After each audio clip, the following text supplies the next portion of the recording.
I am a poor wayfaring stranger, while traveling through this world of woe. Yet there's no sickness, toil, or danger in that bright world to which I go. I know dark clouds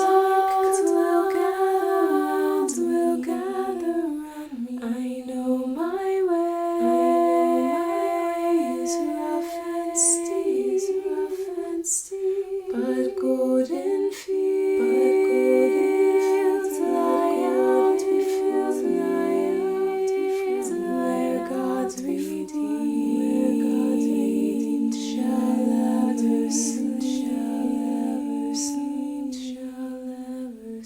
Hello and welcome to Tea Time Theology. I'm Ivy. Hello everyone, I'm Dwayne Keys with Church of the Redeemer. And I'm Patrick Campbell with Church of the Redeemer. And we are so excited to welcome Ray Watson. They are the CEO of the Providence Cultural Equity Initiative. Thank you so much for being with us today.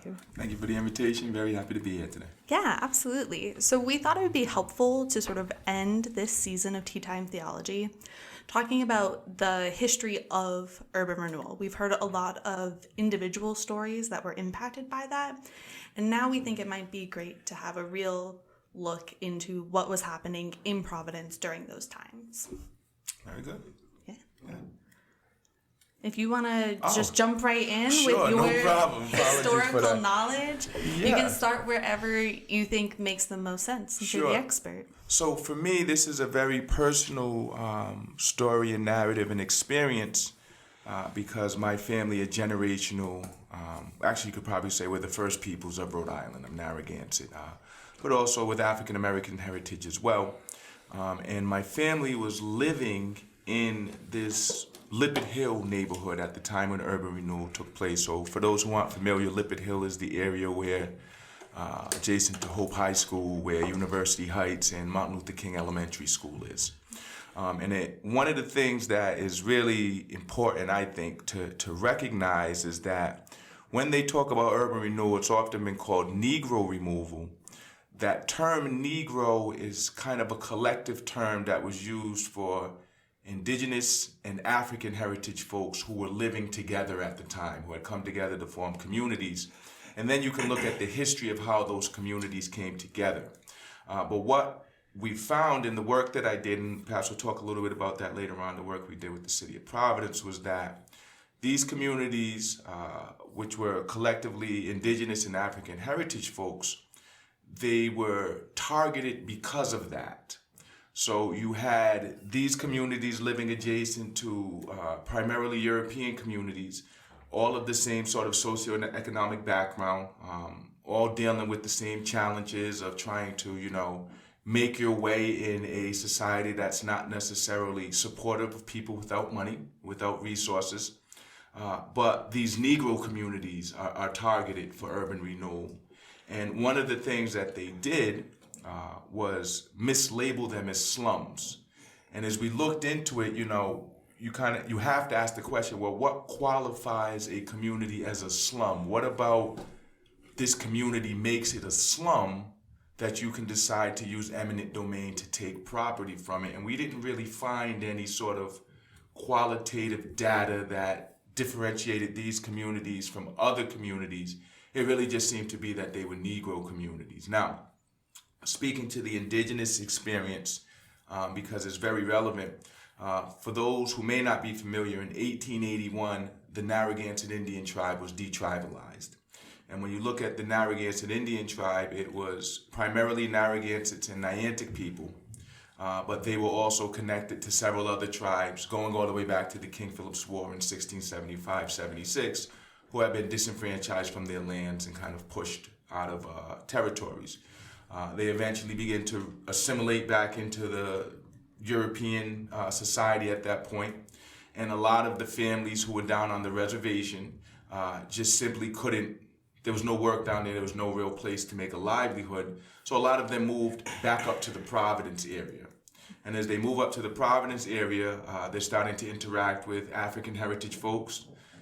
You know, they're intermarrying, they're forming communities and all of that. And then they're purchasing land in places where there's not much development, but the land at the time is cheap. So they go and they rebuild communities in West Elmwood, in Lippert Hill, in Upper South Providence. And if you're familiar with urban renewal, Can you explain what urban renewal is Sure, for people who okay. might not? We're going like real basic. Okay, very good. So urban renewal is like this federal policy of pretty much trying to usher in redevelopment in areas where it was slum or blighted or just not developed properly.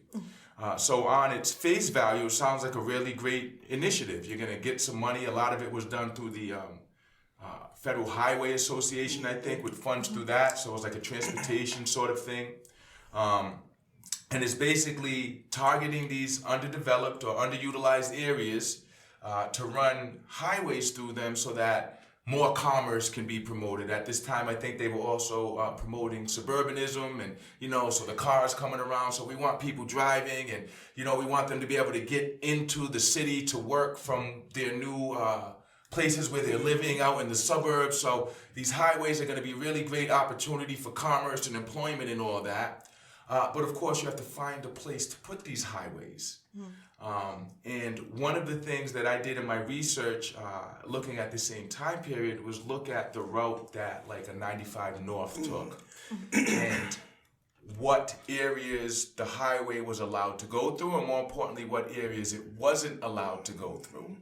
And 195 was another example. And if you look at the old route for 195, and it used to blow my mind when I was younger because it like came all the way into downtown Providence, then it went east, then it went back south again, and then it like swung around the church, and then it went east again. And I used to be like, well, this doesn't make any sense whatsoever. Like, why would they?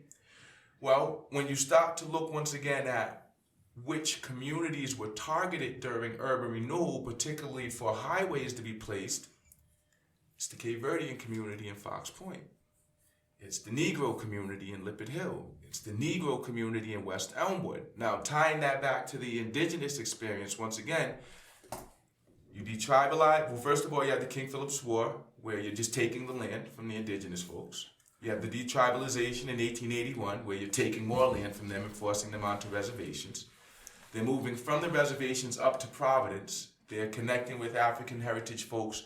They're building collective communities there. And then through urban renewal, under the guise of development and, you know, facilitating opportunities for car driving and suburban development, you're taking the land from these same people once again. So when you look at the spaces, and the great example I like to give is Huntington Avenue or Huntington Boulevard. It's supposed to be a highway. Yeah. But if you notice, like you come off of Route 10, you go down by the car lot of every Rhode Island right now, down by the car lot, you come up by the 7-Eleven, and then like you just drive down this highway, but it's like a highway to nowhere. It ends. Yeah, Niantic Ave. Yeah, well, once again, you're utilizing federal funds, federal highway funds, to target a particular community to remove them from that space. Yeah. So that's kind of, in a nutshell, the history of it is using federal highway funds to target African heritage and indigenous communities to kind of displace them under the guise of getting rid of slum and blight. And I think it's also important to note that this was happening not only in Providence, but every major city across the United States. What I recently learned, as we're digging into my own family history, is that we had the highway going through the west side of Wilmington. And so a lot of those black and brown families, some of my relatives included, had to move out, had their property seized, because it was in the interest of, as you said, oh, that place was just deteriorating. So we're going to tell the story, you know, just the statements that were made that the outcomes are going to be better for them. So when you think about how it happened, just the deceptive practices in communication of what people were expected. So many people inadvertently went along with it on the premise that the promise was the outcomes were going to be better. Yes. And as we now see, it was far worse. Absolutely. And even more worse than I think even they imagined at the time. And to Dwayne's point, you know, when you talk about deceptive practices, the general sort of sell was that once we get done with what we're doing here, you'll have first options for it. So, okay, well, all right. If you're going to build this new complex or whatever and I get first options at it, okay, all right, I get it, you know. But you aren't told that the price is going to be 3, 4, however much more than what you were originally paying. Yeah. So they get done with it and you've got first option, but you can't afford to be there. Well, hey, that's not our fault. If you can't afford to take advantage of the first option, then I guess we'll have to move on to, and that was kind of the game plan. So I have a Juris Doctorate. I just tell people now that I graduated, don't trust the lawyers, you know, because I can just visualize lawyers sitting around a table with the policymakers saying, well, if you present it this way, then you've covered all your bases, you know. So as Dwayne said, this was going on across the country. And I think it's so important, like I said, to understand what that term Negro represents, because these were collective communities that were coming together to form something based upon shared experiences with a society that was marginalizing and ostracizing them. Because of my shared heritage, I always like to highlight the strong bonds and relationships that were built between indigenous folks and African heritage folks during this time, like of Jim Crow, all of that was going on. Both of these communities were going through that. And both of these communities found ways to not only survive that, but in several instances thrive through that. And then here comes this urban renewal policy that just wipes all of that away. So if you've got communities like here in Lippitt Hill where you have doctors, lawyers, dentists, what type of doctors, lawyers, or dentists would be living in a slum? Yeah. You know? And once again, so how are you qualifying a slum? Because you have these professionals living in these communities amongst other folks who might not be professionals, but then if I'm a child growing up, I know a doctor, I know a lawyer that's in my neighborhood, so maybe I aspire to be that if that's not what I come from, as opposed to growing up in a neighborhood where everyone around me is just poor, there's no professionals, there's nothing to aspire to. What are my outcomes then? And I think one of the things, too, we're talking about urban renewal, but the reality root of it is also capitalism. Yes. So as someone who's worked in financial services, who's been in banking, you just talked about it, that there was all this money that had to be spent. And as we talk about this later on, like how's it showing up today? Because you see it today. When you have development dollars and we have these programs and we have to do something with this money, and you see this all the time now with the city of Providence, that root driver of the money. We have to develop, we have to get this profit. It is so rooted in the racism that we see. And so when you think about the inherent racism of, you know what, we got to do something with this money. Who's going to be, what's the path of least resistance? What's the path of those who are not as valued, if you will, in terms of what they're concerned with? It was very easy to look at the Negro communities and say, yep, we're going to put this highway right through that community, and good luck, we'll find out where you're going to be at. That's not our concern, as you said, and it was just astounding to hear some of the stories that when they developed University Heights, and then there was the first right of refusal, well, again, you only have 1 to 2 bedroom apartments. Well, we need 3, 4, 5 bedroom apartments. Oh, we don't have that. Good luck.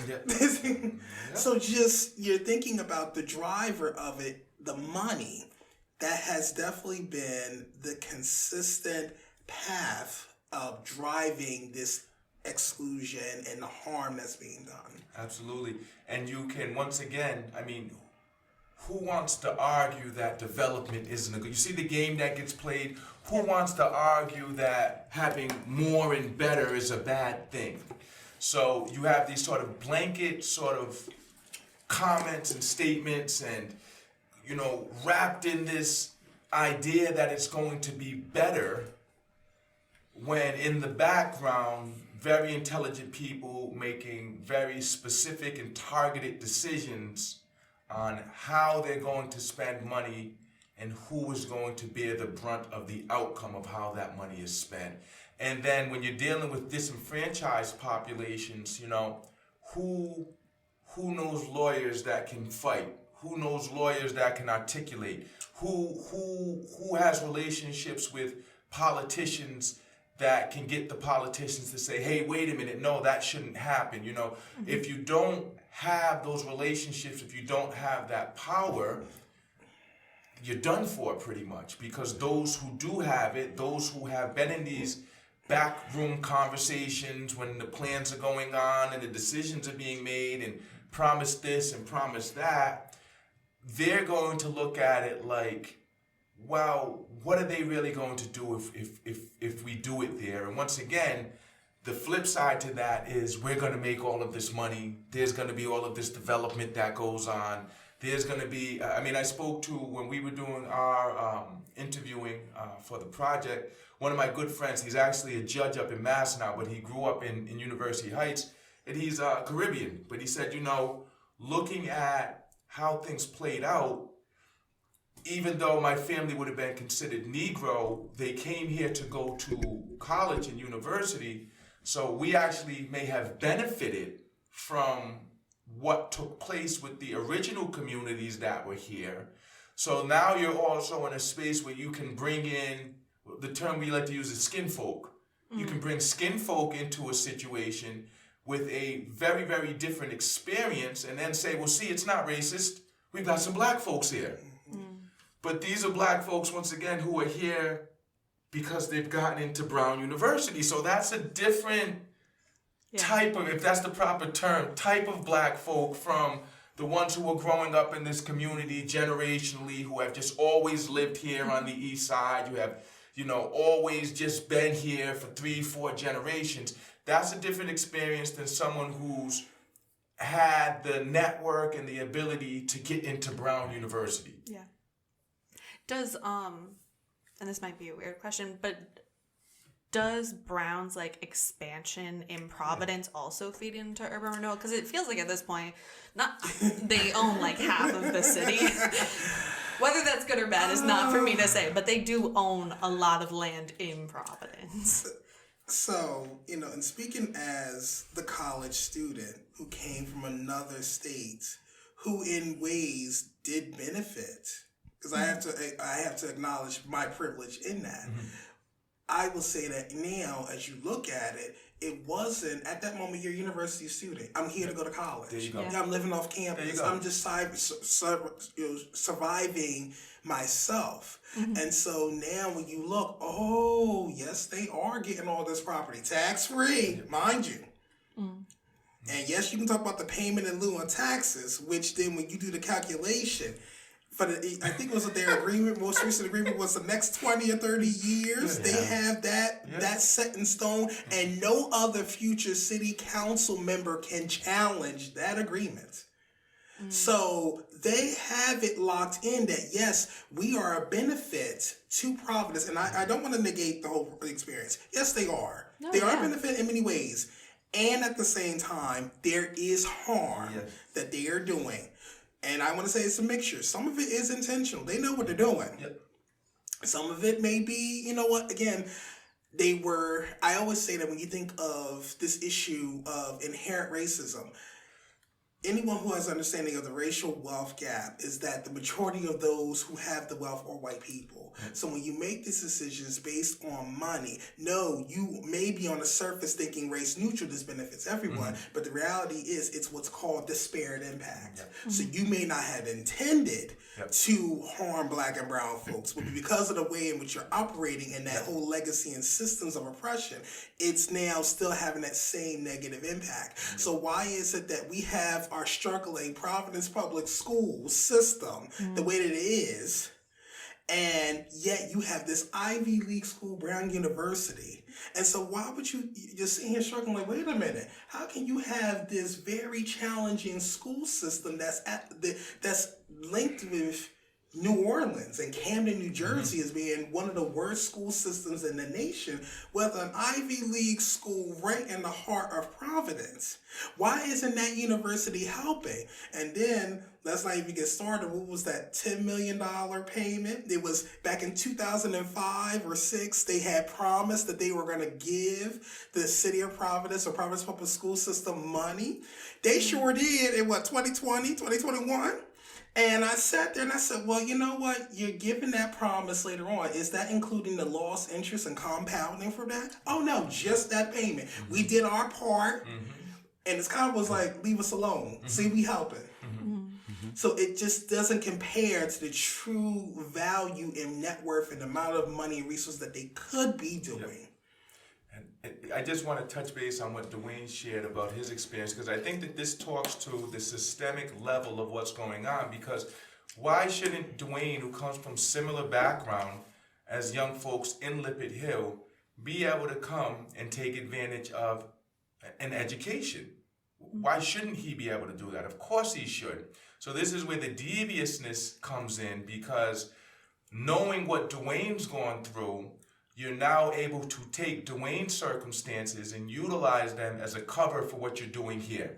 And the same thing for students who would go to Delaware.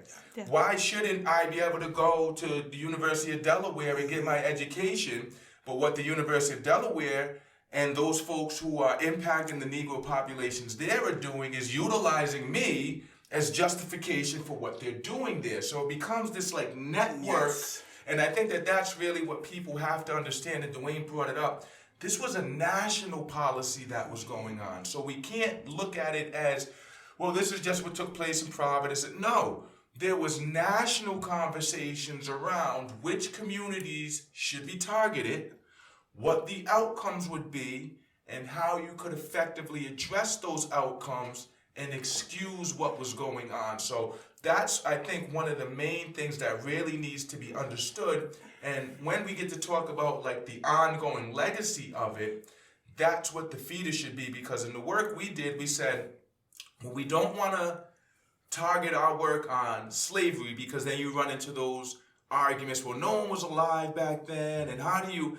But when you look at something like urban renewal, as I mentioned, I can trace it on the indigenous side all the way back to the King Philip's War in 1675. And so we can do the same thing with the African heritage experience. You can trace it from slavery to disenfranchisement to Jim Crow to urban renewal. You can see the same tactics and intentions by the same groups of people playing out in different ways, but always with the same result: marginalization and disenfranchisement of this particular group of people to the financial benefit of another. And I think another thing that's interesting to add to this conversation is also the choice to move away from like public transportation into the owning of a car as well, especially with the highway system. And I mean, we all still see the impacts on that. Tie that to redlining. Yeah. Because soon as a Negro moves into this neighborhood, the values of the neighborhoods are going down, and I don't want to lose the value. So I'm going out to the suburbs because I can afford a car. So I'm going out here, and we're going to have predominantly white suburbs, but my job's still in the city. And I don't want to be driving through all of these back roads. It's going to take me an hour to get to work now. No. We want a highway to get there. I want to get in and get out. I want to get in and get out. as fast as I can. I want to be away from those people because I don't want my housing values to go down. And I'm demanding you, my congressional representative, my senator, to do something about my needs because I shouldn't lose the value of all of that conversation's going on. And then here comes these highways.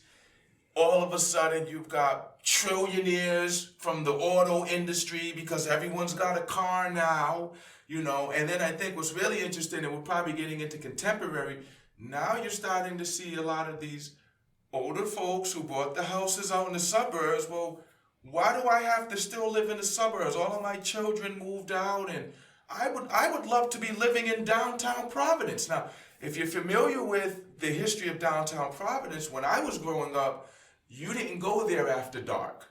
That was not the place to be after dark.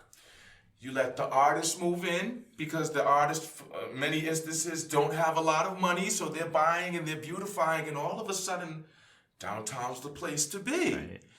Now, who primarily lives downtown? I know I can't afford to live downtown right now. I can't afford to live anywhere. It was interesting how when I moved here, again, coming to Johnson Wells in 1999, and I moved into Snowden Hall in the heart of downtown Providence. And I can remember looking across the street, and I'm like, what's that building over there? What's Traveler's Aid? And then only a few years, 3 years afterwards, all of a sudden, that place can no longer be downtown. We got to find another spot for them to go. So that off they go past the highway into where a black and brown community for that organization to be. And let them and those who they service be over there while we redevelop this area. We got some money. So we got to make sure we do this right and proper so that this can be a place for folks to thrive. Again, we didn't see who was it they were talking about when they talked about the folks, but they used the general terms that this was everybody, this will be great for the city. And, I, as again, someone who works on anti-poverty work and how do we close the wealth gaps, part of me is like, okay, so what does that mean for those people? And I've been very good as I've gotten older, particularly for the black and brown folks, and particularly for the folks who live here. How are they going to directly benefit? We don't always ask those questions. So things are being presented as a whole, as a city. And so we have to be very honest. Well, the city is not doing things to benefit everybody. Only a select few of folks. So if this is beneficial to everyone, show me how. Absolutely. And I think Dwayne's point is so key.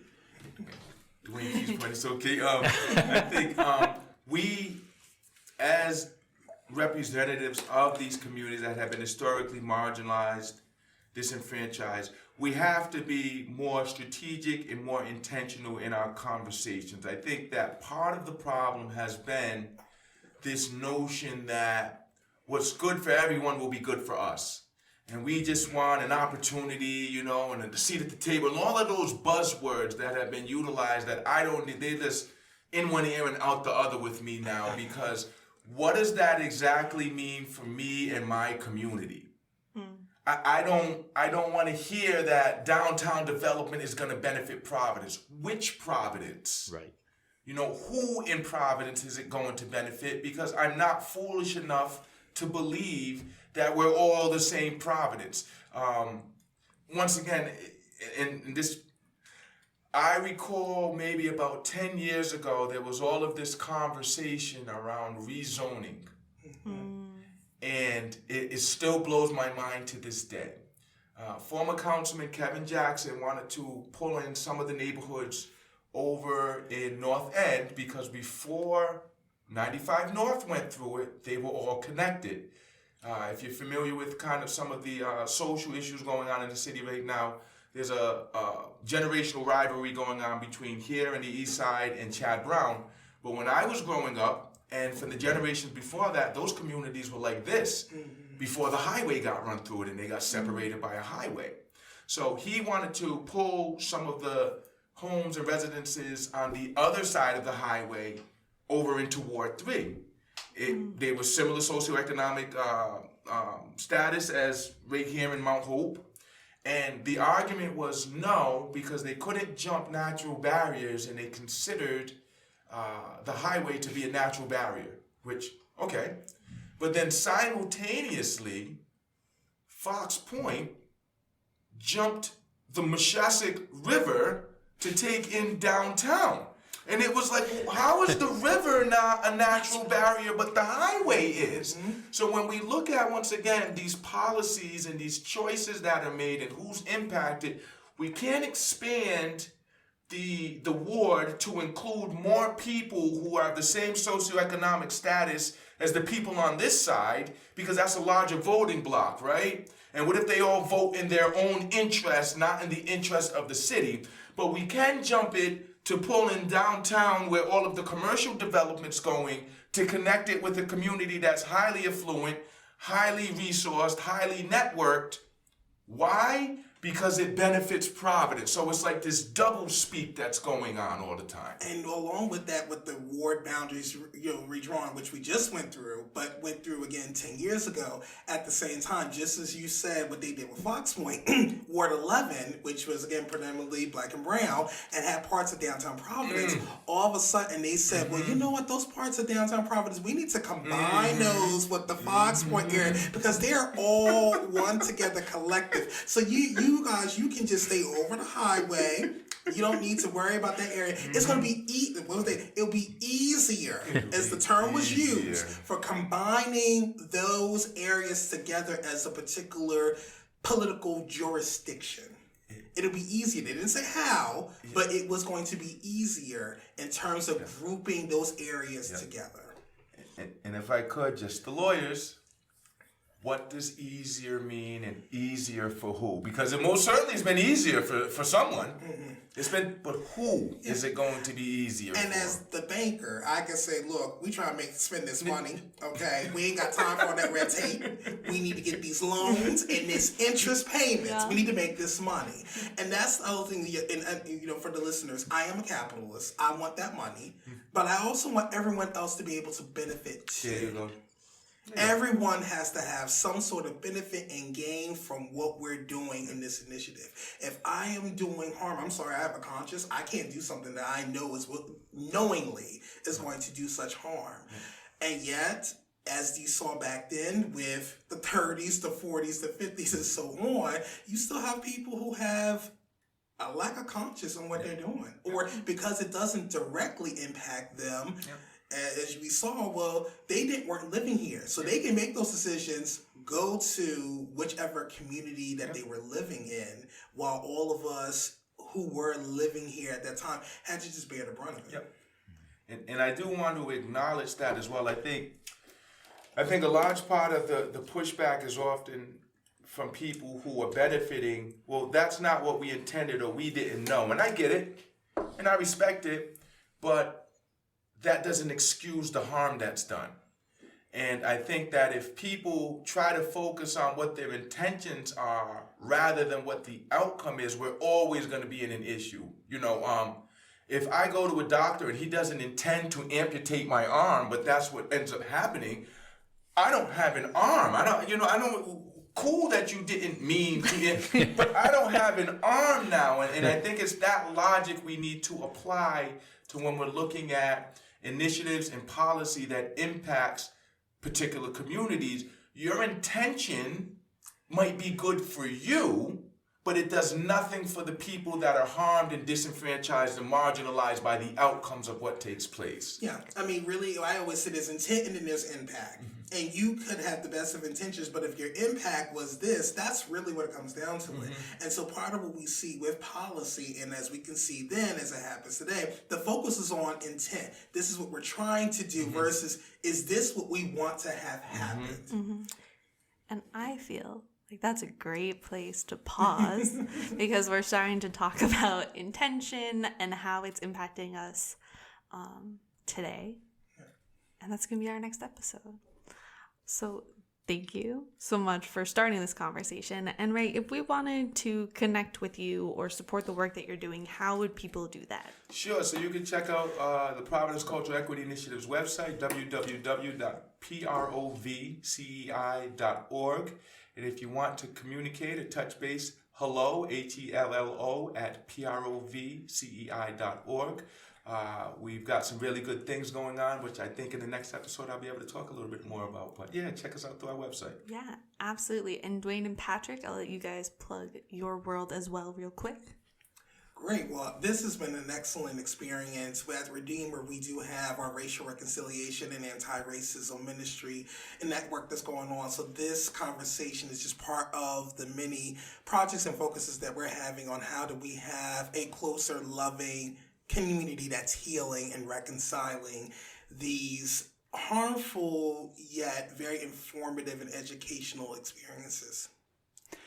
And I would just add to that, Dwayne, that part of that intentional work we're doing is also exactly the conversation we're having now, learning history, bringing to light untold stories, hearing from people who have not been heard from through the generations. So here at Redeemer, we are really committed and actively engaged in learning what has happened here in Mount Hope and the parish's role in that, and uncovering those stories and histories so that then we can move into a new and better and reconciled future. Cool. And is there like a Facebook page that people could go to learn about that? Website? We have parish website, we have parish Facebook page, so you can find us, and you'll be hearing more about our ongoing oral history project. It will be unveiled later in the year, and there'll be many public announcements about that, and we'll be sharing that widely. But Great. It's not ready yet.